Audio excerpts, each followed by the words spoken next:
রাকেশ দাস অধ্যাপক, তিনি আমার সঙ্গে রয়েছেন। আমি একবার তার সঙ্গে কথা বলি যে আজকের অধিবেশন পর্ব নিশ্চয়ই দেখেছেন রাকেশবাবু, এবং আজকের অধিবেশন পর্বে আমরা একের পর এক যে সত্যগুলো সামনে আসতে দেখছি, পরবর্তীতে হয়তো আরও স্পষ্ট হবে তদন্তের মাধ্যমে।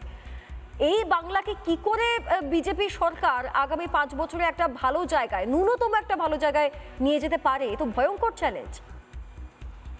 দেখুন, এখানে একটা কথা যেটা দিয়ে শুরু করব আজকে, সেটা হচ্ছে সপ্তদশ শতকের একজন বিখ্যাত দার্শনিক সরেন কিরকেগার্ডের একটা বিখ্যাত উক্তি আছে, the টাইরেন্ট dies and his rule is over, a martyr dies and his rule begins.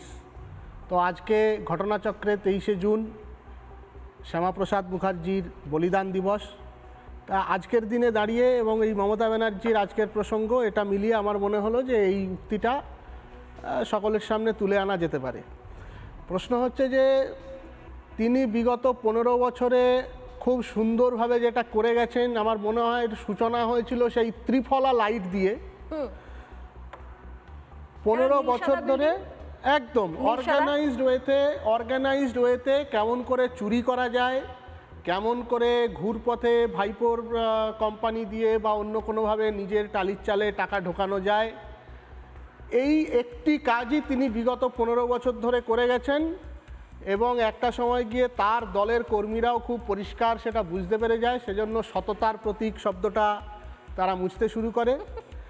এখন প্রশ্ন হচ্ছে যে এই যে দীর্ঘদিনের যে পশ্চিমবঙ্গের একটা নানা রকমভাবে ডিটারিয়ারেশন, যেটা 34 বছরের বাম জমানাতেও হয়েছে, 15 বছরের তৃণমূল জমানাতেও হয়েছে, সেখান থেকে আগামী 5 বছরের মধ্যে এই পশ্চিমবঙ্গকে উদ্ধার করার কাজ, এটা শুধুমাত্র সরকারের দায়িত্ব কি তা নয়। আমি ইলেকশনের 2 দিন আগে এই চ্যানেলেই বলেছিলাম যে বিজেপি কোনো ম্যাজিক কিছু করতে পারবে না, ম্যাজিশিয়ান নয় যে হঠাৎ করে রাতারাতি সব পরিবর্তন হয়ে যাবে। সরকার যেটা করতে পারে সেটা হচ্ছে একটা পরিবেশ তৈরি করতে পারে, সরকার একটা আইনের শাসন প্রতিষ্ঠা করতে পারে। এবং আমার মনে হয় এই দীর্ঘদিন ধরে, বিগত প্রায় 50 বছর ধরে বাংলার মানুষ, বাঙালি মানুষ, তারা এই পরিবেশটাই চেয়ে এসেছে যে আমাদেরকে তোমার কিছু করতে হবে না, সে ভিক্ষে চাই না মা, কুকুর সামলাও, তোমরা তোমাদের ওই হারমাত, তোমাদের ওই তোলাবাজদের সামলাও, বাংলার উন্নতি বাংলার মানুষই করতে পারে।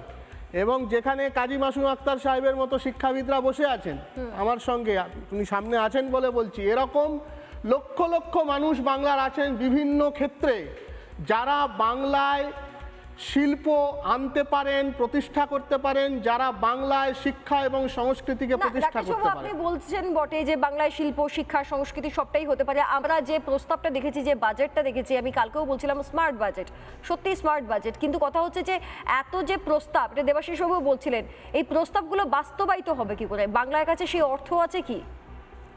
আমার মনে হয় এই ব্যাপারে যখন একজন স্বপন দাশগুপ্তর মতো একজন ব্যক্তি, তিনি যখন এরকম একটা মানে অবশ্যই তিনি ইতিপূর্বে যিনি আমাদের বিখ্যাত ধারালো মুখ্যমন্ত্রী, অর্থমন্ত্রী ছিলেন, ফিকির চেয়ারম্যান ছিলেন, আজকে বলেছেন যে ফিকিকে কত 324 কোটি কত টাকা দেওয়া হয়েছে।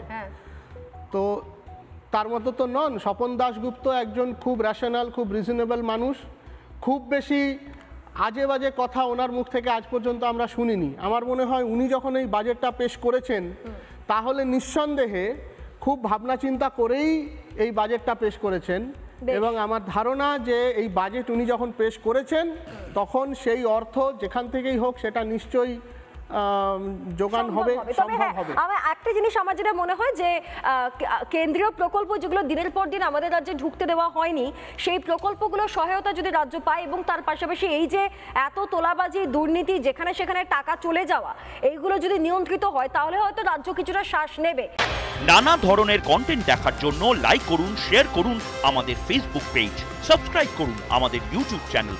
পাশাপাশি অন্যান্য ব্রেকিং নিউজের জন্য অবশ্যই চোখ রাখুন রিপাবলিক বাংলায়।